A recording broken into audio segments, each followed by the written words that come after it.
آؤ یار اس کا کام مکمل کرتے، آؤ یار مولوی منظور کو راستے سے ہٹا دیتے ہیں. ہم لوگوں کے لیے بھی کبھی پیسے لگتے ہیں، ہماری قیمتیں بھی لگ گئی ہے، تمہیں معلوم نہیں ہے. قیمت لگانے والے انڈیا نہیں ہے، میری قیمت لگانے والے، ہماری قیمت لگانے والے غیر مسلم ہندو بھی نہیں. وہ آپ کے مسلمان وہ لگاتے ہیں جن کو تم مسلمان کہتے ہو. میں تم کو بے ایمان پکا کافر مرتد کہتا ہوں، لیکن جنہوں نے قیمت لگائی ہے میں نام نہیں لیتا کیونکہ ملک کی طرف سے پابندی ہے. نبی نے فرمایا کہ یہ جیسے کہ زنا، بدکاری، یہ سارے کمینے لوگوں کا پیشہ تھا، لیکن زمانہ ایک ایسا آئے گا کہ لوگوں میں سب سے زیادہ قیمتی وہ ہوگا کہ لکا ابن لکا، کمینہ کی اولاد بھی کمینہ، باپ بھی کمینہ، دادا بھی کمینہ، یہ سب سے زیادہ قیمتی ہوں گے.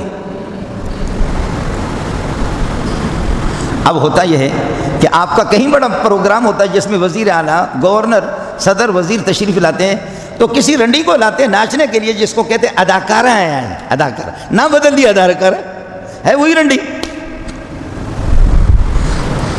اب یہ دیکھیں کہ واہ محمد تیرے جوتیوں پہ میرے ماں باپ قربان جائیں، واہ محمد واہ، واہ محمد واہ. زبان محمد کی ہوتی ہے لیکن الفاظ خدا کے اوپر سے مضمون خدا کا ہوتا. نام بدلیں گے، نام بدل کر کے زانی اور بے حیا قسم کے عورتوں کو کہتے ہیں اداکارہ. اداکارہ آئی ہوئی ہے جس میں صدر اور وزیر اعظم اور ہمارے پاک فوج کے حضرات بھی، بڑے بڑے لوگ، اور ہم لوگ مولوی تڑپتے کہ ہمیں بھی تو موقع دے دو، ہمارا بھی جمہوری حق بنتا، ہم بھی تو دیکھ رہے. اور بعض علماء ان کے صدقے میں مولوی بھی دیکھتے ہیں. واہ محمد واہ، واہ محمد واہ، صلی اللہ علیہ وسلم، صلی اللہ علیہ وسلم، صلی اللہ علیہ وسلم. کیا بات کی. اب زانی اللہ کا بھلا کرے وہ ہو گئے اداکار، گویہ، غانی اور متغنیہ.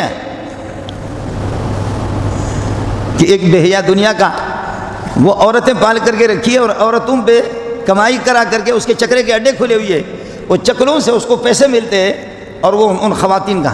تم کچھ بھی کرو، پاخانہ کا نام اگر تم لڈو رکھو، پاخانہ رہے گا، تمہارے نام رکھنے سے لڈو نہیں بنے گا، وہ پاخانہ ہی ہے. تو جتنے گھٹیا قسم کے پیشے تھے، گھٹیا قسم کے پیشے، نام ان کا بدلا.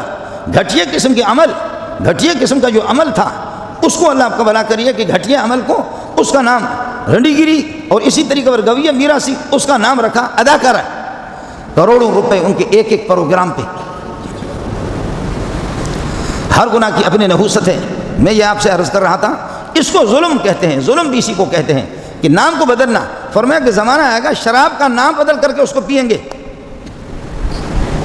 شراب ہے، اس کو تم کچھ بھی، کسی بھی مشروم کا روح افزا نام رکھ دو، جامع شیرین رکھ دو، اس سے وہ شراب تو جامع روح افزا تو نہیں بنے گا. یہ ایک سلسلہ ہے. شرعی طور پر میں نے عرض کیا کہ ہر گناہ کی نحوست ہے، لیکن شریعت نے جو اصطلاحات مقرر کی ان کو تبدیل کرنا یہ ایک مستقل ظلم ہے. ظلم کہتے ہیں کہ جس مقصد کے لیے، جس عمل کو اللہ نے پیدا کیا اس سے ہٹ کر کے دوسری جگہ استعمال کرنا. عبادت اللہ کی ہے اور آپ اٹھا کر کے غیر اللہ کی عبادت کریں گے تو قرآن کہتا ہے ان الشرک لظلم عظیم، کہ اپنا ظلم کیا. یہ ظلم ہے. ان الشرک لظلم عظیم. پگڑی بنی ہوئی ہے سر پر رکھنے کے لیے اور اس پر میں بریانی ڈال کر کے آپ کو پیش کر دوں، یہ ظلم ہے. جوتا بننا ہے پہننے کے لیے، جوتے کے اندر بریانی ڈال کر کے آپ کو دے دوں، یہ ظلم ہے. وہ WC جو باتھ روم میں رکھنے کے لیے اس میں بریانی ڈال کر کے آپ کے سامنے پیش کروں کہ مولانا کیا کر رہے ہیں؟ ارے بابا یہ صاف ہے یار، آج دکان سے خریدی ہے. ارے بابا صاف ہے، یہ کیا WC تو ہے. اس کو جس مقصد کے لیے بنایا، پخانے کے لیے بنایا گیا، تم اس میں بریانی میں پیش کر. ارے بابا صاف ہے، ارے بابا صاف ہے. اس کا یہ مقصد ہی نہیں ہے. یہ ظلم ہے. اس کو ظلم کہتے ہیں. عبادت اللہ کی کرنی ہے، آپ غیر اللہ کی عبادت کریں گے، یہ ظلم ہے. کسی کو قتل کرنا ہے جبکہ قتل کرنا ناجائز اور حرام ہے، یہ ظلم ہے. مال کسی کا چھیننا یہ ظلم ہے. اللہ کے ساتھ ٹکر لینا، عبادت نہ کرنا، یہ ظلم ہے. خدا کے ساتھ شرک کرنا یہ ظلم ہے. زنا ظلم ہے جس کی اجازت نہیں ہے. چوری ظلم ہے، ڈکیتی ظلم ہے، غیبت ظلم ہے. یہ سارے ظلم کی اقسام ہیں. یہ سارے ظلم کی اقسام ہیں. میرا نبی فرماتا ہے کہ ظالم کی بھی مدد کرو اور مظلوم کی مدد کرو. صحابہ نے عرض کیا کہ یا رسول اللہ، ظالم کی مظلوم کی مدد تو سمجھ میں آ جاتی ہے کہ مظلوم کی مدد کریں، لیکن ظالم کی مدد کس طرح؟ فرمایا کہ ظالم کو ظلم سے روکو. شراب پی رہا تب بھی ظلم کر رہا، ظلم سے روکو. نماز نہیں پڑھ رہا، اللہ کے ساتھ ٹکر لے رہا، ظلم ہے، تب بھی روکو. کسی کو قتل کر رہا تب بھی ظالم ہاتھ اس کا روکو. کسی کے مال کو چھین رہا تب بھی وہ ظالم ہاتھ اس کا روکو. انصر اخاک ظالما او مظلوما. مظلوم کے ہاتھ تو روک، مظلوم کے ساتھ تو ہم مظلوم کا ہاتھ بٹا دو، اس کے ساتھ تو تعاون کرو۔ انہوں نے کہا ظالم کا کیا ہے؟ ظالم یہی ہے، اپنی ماں کے ساتھ اپنا منہ کالا کر رہا ظالم ہے، اپنی بہن کے ساتھ اپنا منہ کالا کر رہا تب بھی ظالم ہے، کسی کے مال کو لے رہا تب بھی ظالم ہے، خدا کے ساتھ شرک کر رہا تب بھی ظالم ہے۔ ظالم کے ساتھ تعاون نہ کرو، ظالم کو روکو۔ من رأى منکم منکرا، جو کسی بھی منکر ناجائز چیز کو، یہ سارے ظلم ہیں، منکر کو دیکھے فلیغیر بیدہ، ہاتھ سے اس کو روک لے، فإن لم یستطع فبلسانہ، اگر نہ کر سکے تو پھر اپنی زبان سے، فإن لم یستطع فبقلبہ، دل میں تو کم از کم اس پر لعنت تو بھیجے۔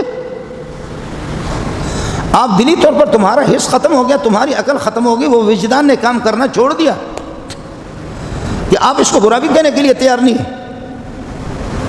اور پھر جب ظالم ظلم کرتا ہے، ظالم کے ظلم کے ساتھ آپ ظالم کے ساتھ تعاون کریں تب بھی تباہی، ظالم کے ساتھ تعاون نہ کرے خاموش رہیں تب بھی انشاءاللہ تباہی۔ اور جب خدا کا عذاب آئے گا، واتقوا فتنة لا تصيبن الذين ظلموا منكم خاصة، واتقوا فتنة لا تصيبن الذين ظلموا منكم خاصة، جب خدا کا عذاب آئے گا صرف ظالمین پر نہیں آئے گا، اس میں تبلیغی بھی جائے گا، مولوی منظور بھی جائے گا، اس میں تہجد گزار بھی جائے گا، کوئی بچے گا نہیں۔ واتقوا فتنة لا تصيبن الذين ظلموا منكم خاصة۔ اور ظالمی کو اللہ نے گنوا کر کے ان کی تاریخ جو قرآن میں بیان کیا کہ کوئی ظالم خدا سے جیت نہیں سکا ہے، کوئی ظالم میدان مار نہیں سکا ہے، کوئی ظالم آگے نکل نہیں سکا ہے، چند دن اس کے اندر ہوا بھری ہوئی ہے، وہ کچھ تو یہ ہے کہ اچھلتا کودتا آپ کو نظر آئے گا، لیکن آج تک کوئی ظالم کامیاب نہیں ہوا، خدا سے وہ میدان مار نہیں سکا، بچا نہیں۔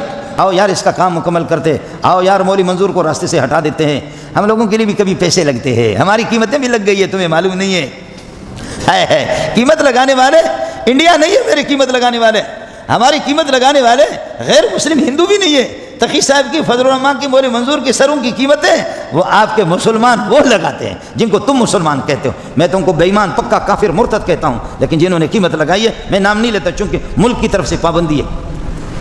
ایک مظلوم قسم کا نبی 950 برس کہتے ہیں اللہ کے لیے، اے میری قوم اللہ کے لیے بہت کچھ، یہ ظلم کرنا چھوڑ دو، یہ شرک کرنا چھوڑو، کہتے ما نراک اتبعک الا الذین هم اراذلون بادی الرأی، ما نراک اتبعک الا الذین هم اراذلون بادی الرأی، تیرے پاس توحید میں آنے والے صرف چند قسم کے گرے پڑے لوگ ہیں، ہماری نگاہوں میں، ہماری سوسائٹی میں، بے حیائی کی سوسائٹی میں ان کی کوئی حیثیت نہیں جو تیری بات مان رہے۔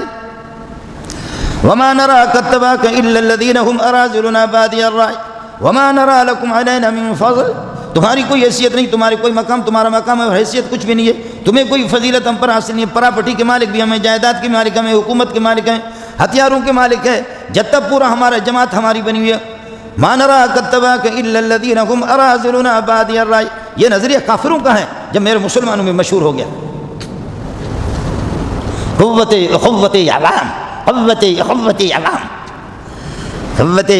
عوام، عوام تیرے بھیڑ بکریاں ہوں، تو اسی عوام کو لے کر کے تو مولویوں کے کھال اتار دے، تو مولویوں کو جوتا مار دے ان کے، زندہ باد جی زندہ باد۔ وما نراک اتبعک الا الذین هم اراذلون بادی الرأی، تیرے پیروی کرنے والے چند غریب لوگ ہیں، ان کو الگ تھلگ کرو، جب ہم سے ملتے ہو میں سیٹھ، میں سرمایہ دار، میں بڑا آدمی، اگر مجھے کلمہ سکھانا ہے ان کو الگ کرو۔ وما انا بطارد الذین آمنوا انہم ملاقو ربہم، میں ان ایمان والوں کو دھتکار نہیں سکتا، میں نہیں ان کو الگ نہیں کر سکتا، خدا کا دین ہے کہ خدا تمہارے جیسے بے غیرتوں کو ایمان کی توفیق نصیب نہیں کرتا اور آپ کو کلمے پڑھنے کی توفیق نصیب نہیں کرتا، ان کو اللہ نے موحد بنایا۔